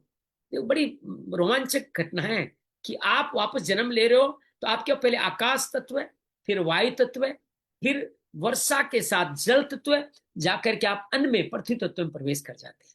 वो अन्न आपके जहां आपके संस्कार होते हैं वो पिता खाते हैं या माँ खाती है। उस पिता के अनुसार आप पुरुषों में अन्न के द्वारा प्रवेश कर जाते हैं। वो अन्न जो खाते हैं उसी के अंदर आपकी संतान के रूप में हम प्रवेश करते हैं, और फिर वो पुरुष से स्त्री जाति का संपर्क होता है, शरीर धारण कर लेता है, यही जन्म मरण के चक्कर में पड़ जाता है। सकाम मनुष्यों को भी यहाँ योगी क्यों कहा दिएगा? इसके अनेक कारण हो सकते हैं। गीता में भगवान ने मरने वाले प्राणियों की 3 गति बताई है जो आगे चल के आएगी। एक ऊर्ध्व गति, एक मध्य गति और अधो गति, 14 अध्याय में आने वाली है। ऊर्ध्व गति सात्विक जो जीवन जीते हैं उनकी ऊर्ध्व गति होती है। मध्योगति और अधोगति से ऊर्ध्व गति श्रेष्ठ होने का सकाम मनुष्यों को भी योगी कहा गया है। कम से कम आप ऊर्ध्व गति तो पा रहे हो, तो ये भी सात्विक में मर रहे हो ना, रजस तमस में नहीं मर रहे हो। अंश में आधिपत्य किसका जाता है? सात्विक गुण का आधिपत्य। जो केवल भोग भोगने के लिए ऊंचे लोगों में जाते हैं उन्हें संयम पूर्वक इस लोक के भोगों का त्याग किया है। जब ऊपर भोग भोगने जा रहे हो तो आपने यहाँ के भोगों से कोई मतलब नहीं रहा आपको। इस त्याग से उनकी यहाँ के भोगों मिलने और नहीं मिलने में समता हो गई, इसलिए आप योगी हो गए। ये आशिक समता कारण भी आप योगी हो गए। आपने बड़ा किया ना, बड़ा यज्ञ किया, बड़ा दान किया, मैं ब्रह्म लोक जाऊंगा, ब्रह्म लोक जाऊंगा, लेकिन ये छोटे मोटे मुझे नहीं चाहिए, छोटे मोटे सुख दुख से मुझे कोई मतलब नहीं। लेकिन जिसका उद्देश्य परमात्मा प्राप्ति का है, अंतिम समय सूक्ष्म भोग वासना कारण विचलित हो गए, वो ब्रह्म लोक आदि ऊंचे लोगों में जाते हैं। बहुत समय तक रहकर पीछे यहाँ भूमंडल पर, जो अर्जुन ने आगे पूछा था, सवाल में जवाब दिया था, सिरमानों के घर में योग भ्रष्ट लोगों का यही मार्ग है, अर्थात कृष्ण मार्ग से ही सकाम मनुष्य जाते हैं, इसलिए उनको भी योगी कहा है। क्योंकि योग भ्रष्ट शब्द योग क्या, योग भ्रष्ट में योगी इंक्लूड है। भ्रष्ट थोड़ा सा अंतिम से विचलित हो गया। भगवान ने पीछे के श्लोक में ब्रह्म से प्राप्त होने ब्रह्म विदो जना कहकर बहुवचन का प्रयोग किया है।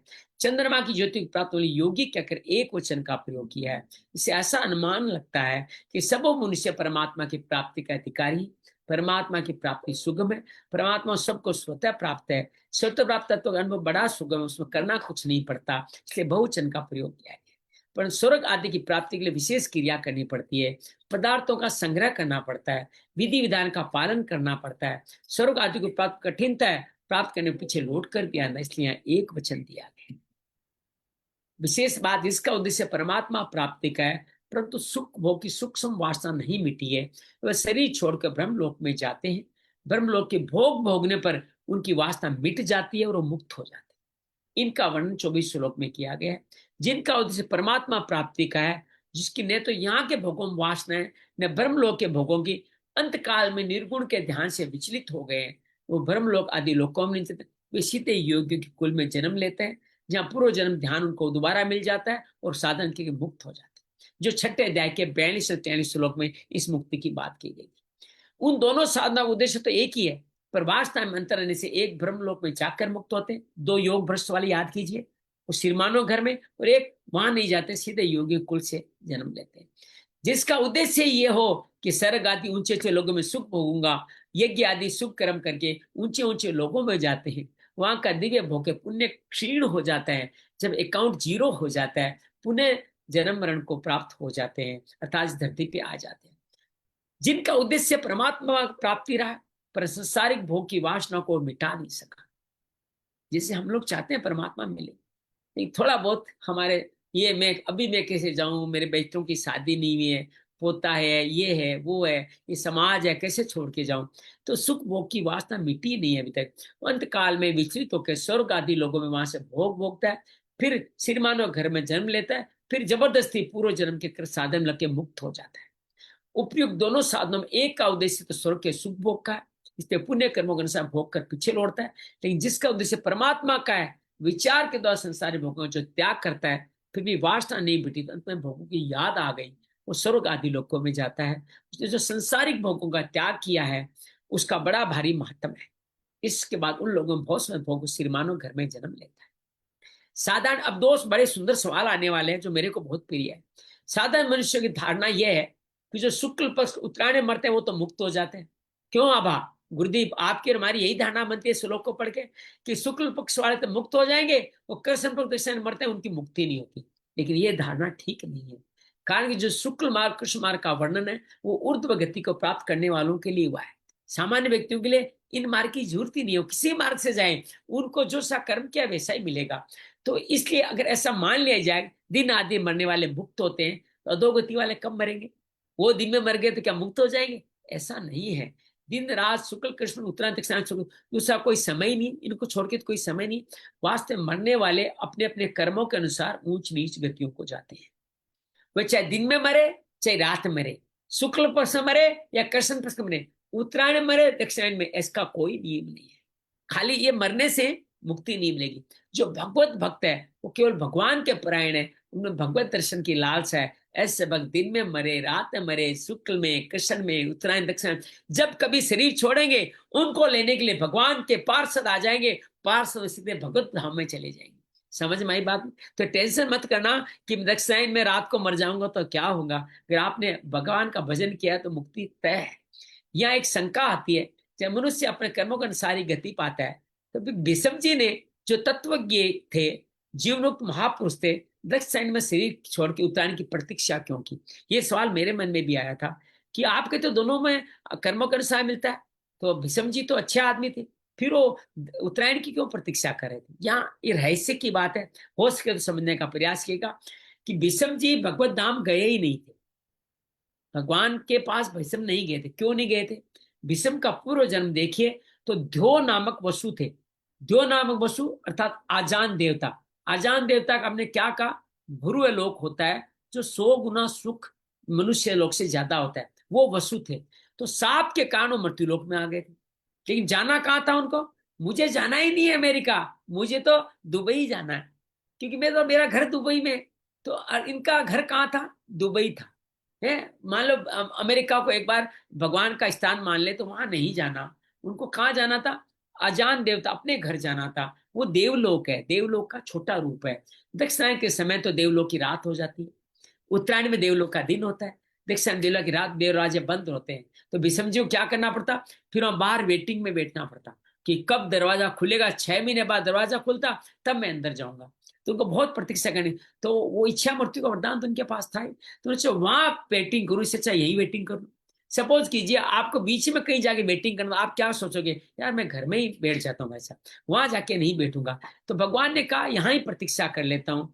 यहाँ तो भगवान श्री कृष्ण के दर्शन होंगे, यहाँ सत्संग भी होगा, सभी का हित होगा। वहां अकेला रह के देवलोक के दरवाजे बैठ के क्या करूंगा, ऐसा छोड़कर सोच करके ही भगवान ने विषम ने दक्षिणायन में छोड़, उत्तरायण में शरीर छोड़ा। परिशिष्ट का भाव क्या है, निष्काम भाव प्रकाश है, सकाम भाव अंधेरा है। ये बात समझ लीजिए। बिना निष्काम का मतलब एक कर्ता भाव से बिना फल के असत किया कार्य ही प्रकाश है, और आपने किसी फल की इच्छा से किया तो अंधेरा है। उपनिषद कृष्ण मार्ग के क्रम का अलग अलग वर्णन आया, जिसको हम लोगों ने बार बार किया। धूम, रात्र, कृष्ण पक्ष, दक्षिणायन, पितृलोक, आकाश, चंद्रमा, ये सब बात अलग अलग में अलग अलग आई है। कृष्ण मार्ग को उपनिषदों में पितृ मार्ग, धूम मार्ग, दक्षिण मार्ग कहा गया है। तो 23वें श्लोक में शुक्ल कृष्ण का जो प्राकरण प्रारंभ किया है, उसका कल उसका अंत होगा, उपसंहार होगा। कल हमारे 8वें अध्याय की भी संपूर्णता है। 26, 27 और 28 श्लोक को हम पूरा करेंगे, और कल हम आश्विन के बाद में अगले मास में हम प्रवेश कर जाएंगे, जो बहुत अद्भुत मास आने वाला है भाद्रपद, उसमें हम प्रवेश कर जाएंगे। तो आइए हम आज के इन तीनों 23, 24, 25 को आभा को कहते हैं, आप तीनों को पढ़ें और या तीनों का भावार्थ बताएं, जो आपको उचित लगता हो। पढ़ करके भावार्थ याद आता है तो पहले पढ़ लीजिए, फिर भावार्थ कर लीजिए। तो 23, 24, 25 तक हम लोग आज अध्ययन करते हैं। ठीक। यत्र काले त्वनावृत्तिम् आवृतै चैव योगिनः प्रयाता यान्ति तं कालं वक्ष्यामि भरतर्षभ। अग्निर्ज्योतिरः शुक्लश्षण्मासा उत्तरायणम् तत्र प्रयाता गच्छन्ति ब्रह्म ब्रह्मविदो जनाः। धूमो रात्रिस्तथा कृष्णश्षण्मासा दक्षिणायनम् तत्र चान्द्रमसै ज्योतिर्योगी प्राप्य निवर्तते। खाना खाने के बाद 20 खट्टी है। हाँ, इनका अर्थ भी बता दीजिए। इसमें भगवान कहते हैं, हे अर्जुन, जिस काल में शरीर त्याग कर गए हुए योगी जन तो वापस न लौटने वाली गति को, और जिस काल में गए हुए वापस लौटने वाली गति को ही प्राप्त होते हैं, उस काल को अर्थात दोनों मार्गों को मैं तुम्हें बताता हूँ। बहुत फिर वो आगे बताते हैं, ज्योतिर्मय अग्नि अभिमानी देवता है, तिनका अभिमानी देवता है, शुक्ल पक्ष का अभिमानी देवता है, और उत्तरायण 6 महीनों का अभिमानी देवता है। उस मार्ग में मरकर गए हुए ब्रह्मवेत्ता योगी जन उपर्युक्त देवताओं द्वारा क्रम से ले जाकर ब्रह्म को प्राप्त होते हैं। बहुत बढ़िया। धूमाभिमानी देवता है, रात्रि के अभिमानी देवता है, तथा कृष्ण पक्ष का अभिमानी देवता है, और दक्षिणायन के 6 महीनों का अभिमानी देवता उस मार्ग में मर कर गया हुआ सकाम कर्म करने वाला योगी उपर्युक्त देवताओं द्वारा क्रम से ले गया हुआ चंद्रमा की ज्योति को प्राप्त होकर स्वर्ग में अपने शुभ कर्मों का फल भोगकर वापस आता है, अतः वो पुनर्जन्म प्राप्त ले हो। ले। बहुत अब मैं अंजलि से निवेदन करूंगा, श्लोक तो आप पढ़ना चाहें तो पढ़ें। ये जो मुक्ति के भाव है, इनका समझ में आया क्या आपको, कि आपका दक्षिणायन का मतलब क्या है, उत्तरायण का मतलब क्या है? दोनों ही ब्रह्मलोक तक जाते हैं, एक वापस आता है, एक नहीं आता, कई यहीं मुक्त हो जाते हैं। तो फिर हम लोग क्या कहाँ जाएं, हम लोग कौन से टाइम में मरेंगे, उसका क्या मतलब है? इनका मतलब सार समझाया गया है, उसको आप हमारे सामने रखने का प्रयास करें। जी, अनम्यूट करें। तो ये तीनों ये श्लोकों में भगवान ने अपनी आवृत्ति और अनावृत्ति के बारे में भगवान ने बताया है कि शुक्ल पक्ष और हाँ, वो क्या बोलते हैं कि इंसान का मरना तो खैर निश्चित है, लेकिन वो किस पक्ष में मरता है, चाहे कृष्ण पक्ष में मरे या शुक्ल पक्ष में मरे, कोई भी योगी जन वो अगर मेरी भक्ति में रहता है, परमात्मा भक्ति में रहता है, तो वो निश्चित ही मुझे प्राप्त करता है। तो ये तीनों का सार इसी यही ही है। बहुत बढ़िया। गुरदीप जी, आप कुछ कहना चाहेंगे? दो कोई प्रकार के बातें हैं, जी जी। है ना। जी, तो ये मैं थोड़ा तो आपने जो बताया कि भाई दो तरीके से जाने का रास्ता, कि एक तो उत्तरार्ध के जरिए, एक दक्षिणार्ध के जरिए, लेकिन थोड़ा सा नहीं, अभी और पढ़ना पड़ेगा, एक दो बार और पढ़ेंगे ना तो फिर और ज्यादा समझ में आएगा कि मुक्ति का मार्ग थोड़ा सा बताने की कोशिश करिए यहाँ पे भी। यदि आप दक्षिणायन से जाएंगे तो उसके अंदर थोड़ी सी मुक्ति जो है हमारी आसान हो जाएगी, जहां तक मेरे को ये समझ में आया। गुरदीप जी, यहाँ संदर्भ है ब्रह्मलोक का। याद है जी ब्रह्मलोक की सारी कहानी चल रही है। जी। ब्रह्मलोक में कौन जाता है? जो थोड़ा उच्च ऊर्ध्व गति वाला हो, ऊर्ध्व गति वाला ही जाएगा। तो हम्म यहाँ सामान्य आदमी का चित्र नहीं है, यहाँ चित्रण हो रहा है ऊर्ध्व गति वालों का। अब ऊर्ध्व गति वालों पे भगवान ने एक ऐसा सिस्टम बन गया है कि उनकी मृत्यु जो दिन में, उत्तरायण में, शुक्ल पक्ष में जो ऊर्ध्व गति वाले जाते हैं, वो बर्मा के लोग जाके वापस नहीं आते, क्योंकि उनकी भोगों में रुचि खत्म हो जाती है। क्या कहते हैं, ब्रह्मलोक में जो शुक्ल पक्ष में जाते हैं, उन लोगों की थोड़ी बहुत भोगों में रुचि है, तो वो वापस वहां भोग भोग करके वापस पृथ्वी पे आ जाते हैं। समझ में आई बात? जी। अब इस शुक्ल कृष्ण का आम आदमी समझ छोड़िएगा, ये सिर्फ ऊर्ध्व गति की बात हो रही है। अंत ये कर दिया गया, जैसा कर्म है वैसा फल मिलने वाला है। अगर आपने अच्छे कर्म के थोड़े बहुत 33% नंबर लिए तो दोबारा जन्म मिलेगा, चाहे शुक्ल में मरो चाहे कृष्ण में मरो, दिन में मरो या रात में मरो, उत्तरायण मरो दक्षिणायन में शरीर छोड़ो, आपको वापस आना है। आपने नीच कर्म किए तो नीच कर्म योनियों में जाने वाले हैं, अर्थात आसुरी वर्ती में जाने वाले हैं, अधो योनियों में जाने वाले हैं। और ज्यादा गलत काम किए तो नरक आदि से शुद्ध होकर के दोबारा मनुष्य जन्म लेंगे। ये आपके कर्म के अनुसार ऊर्ध्व गति मध्यम गति अलग अलग होती है। इसका गो फॉर द साइक्लिंग कोई रिश्ता नहीं है। दक्षिण उत्तरायण सिर्फ ब्रह्म लोक जाने वालों की दो तरह की गिनती या तीन मुक्ति की बात की गई है। एक तो आप यहाँ बैठे बैठे ही आप भगवान को प्राप्त कर गए, इसको कहते हैं सद्यो गति, स्वाभाविक रूप से आप भगवान के हो गए, जिसको समाधि भी कह सकते हो। हर वक्त जो समाधि में लगा रहता है, पातंजलि इसको धर्म में एक समाधि कहते, जो निर्बीज से भी आगे, वो समाधि अत्यंतिक सुख प्राप्त करें, जिसके आगे गणना कर चुके, वो है सत्यो मुक्ति।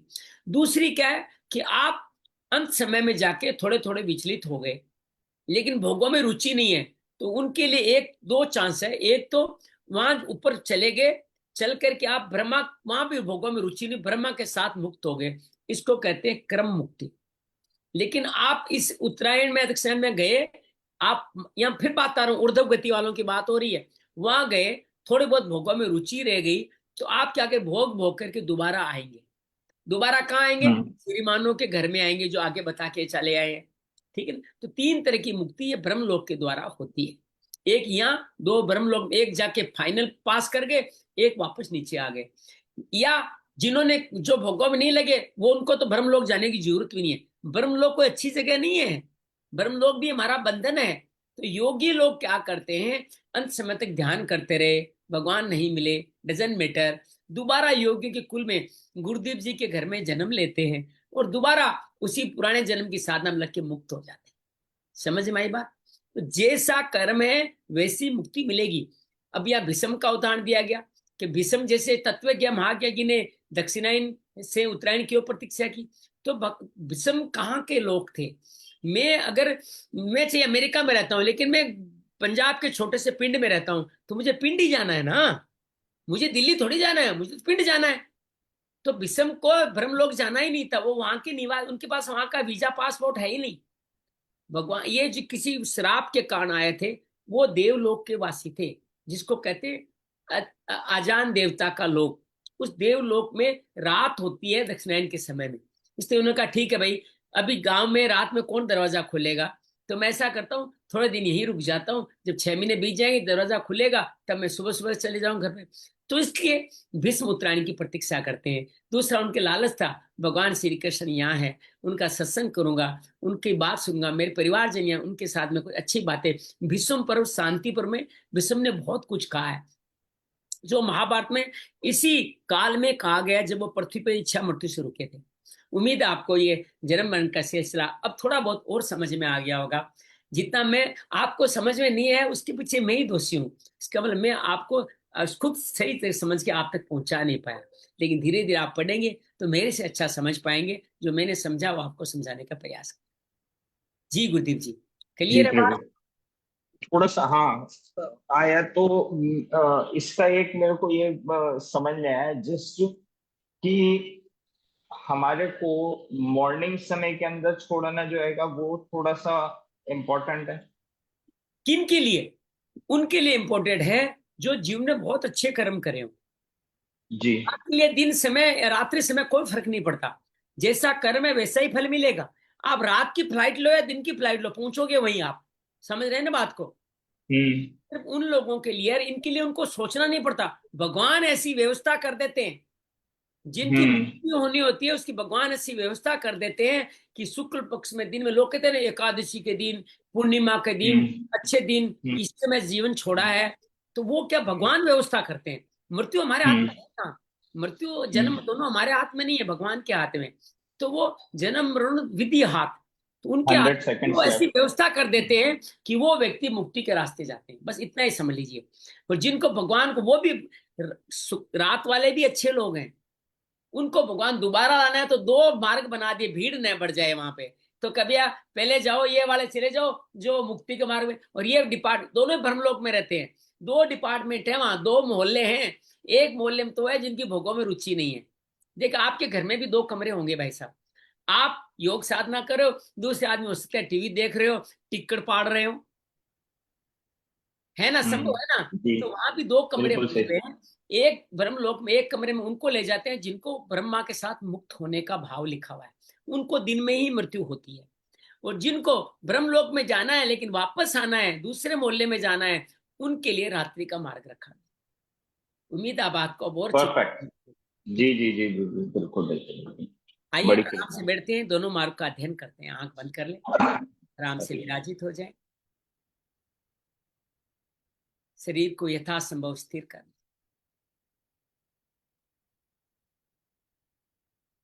चेहरे पे सुंदर सी मुस्कान विराजित कर।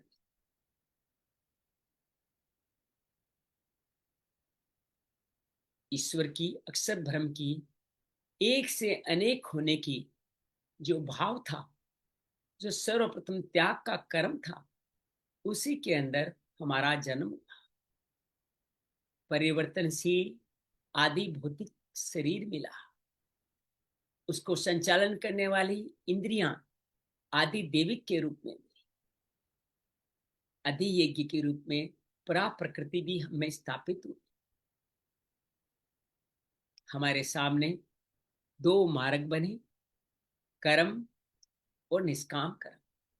कर्म के द्वारा सकाम कामों में लग सकते हैं, निष्काम कर्म के द्वारा मुक्त होकर अध्यात्म के द्वारा अधियज्ञ को जान करके अंतिम समय तक भगवान को स्मरण करते हुए भगवान के लोक में चले जा सकते।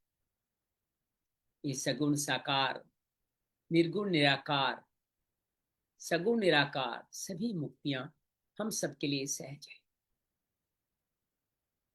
हमारे जीवन काल में पुरुषार्थ करते समय जिस जिसकी प्रमुखता रही है, उस मार्ग में हमारा जाना होता है। योग माया से हम ढके हुए हैं। अगर तामसिक जीवन जी रहे हैं और तामसिक भावों के साथ ही इस शरीर को छोड़ते हैं, तो हम नरक आदि कई भोगों को भोगते हुए, अनेक योनियों को भोगते हुए, आसुरी संपदा को, आसुरी प्रकृति को प्राप्त होके अधोगति को प्राप्त होते हैं। अगर हमने मनुष्य जीवन को रजस के अधीन होकर के जिया है, अर्थात क्या करना है ये जानते थे, थोड़ा बहुत साधन भी किया है, तो उसी के फल के स्वरूप दोबारा हम मनुष्य जन्म लेने वाले हैं। ये मध्यम गति है। ऊर्ध्व गति, गले के ऊपर ध्यान, जब अंत समय में सात्विक भाव रहे, संतों का संग रहा, अगर ऐसी ऊर्ध्व गति हमारी है तो उसके दो भाव बनते हैं। भगवान जब हमारा उत्तरायण शुक्ल पक्ष दिन के समय में पलायन निश्चित करते हैं, इसका मतलब हमारी भोगों में रुचि नहीं है। हम ब्रह्मलोक तक जाते हैं और वहां से ब्रह्मा के साथ ही मुक्त हो जाते हैं।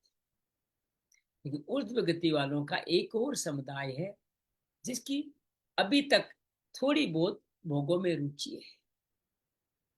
उनके वहां ब्रह्मलोक में जाते हैं, तो वहां पे थोड़े बहुत भोग भोग करके फिर वापस पृथ्वीलोक में श्रीमानों के घर में जन्म लेते हैं और फिर धीरे धीरे उनको पूर्व जन्म की साधना मिलती है और मुक्त हो जाते हैं।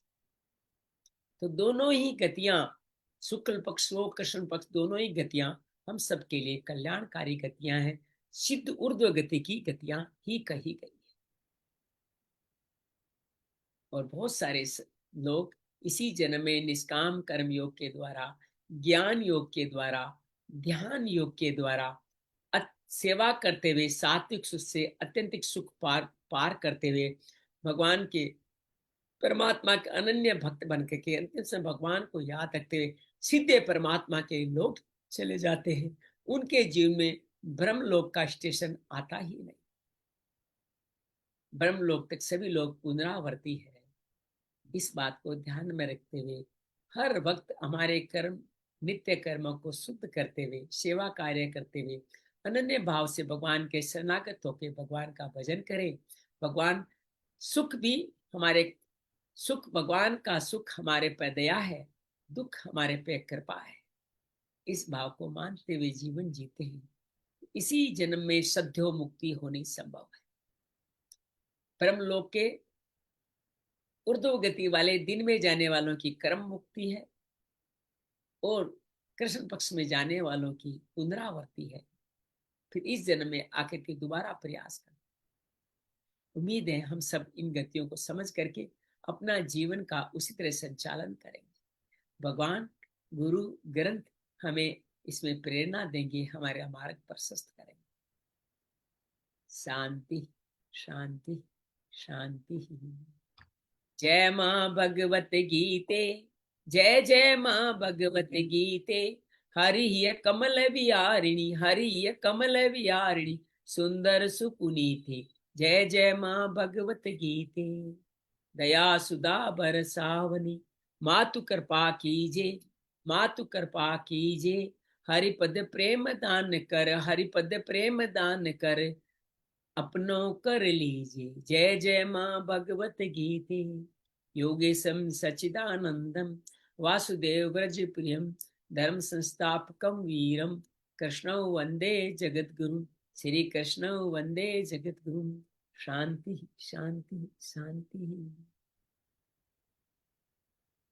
उम्मीद है अब हम सब लोग सब चीज अच्छी तरह समझ में आ गई होगी। इसी तरह अपना जीवन जी के चॉइस भगवान ने आगे क्या स्वतंत्र हो, चॉइस हमारे पर छोड़ी है। ये कौन सी गति लेनी है, चॉइस हमारी है। सारे मार्ग हैं, तमस, रजस, और यहाँ ऊर्ध्व में भी 3 मार्ग हो गए। एक तो यहीं पे सद्यो गति, फिर वहां जाके कर्म गति, और नहीं श्रीमानो घर की पुनरावृत्ति। तीनों मार्ग हमारे लिए सहज है।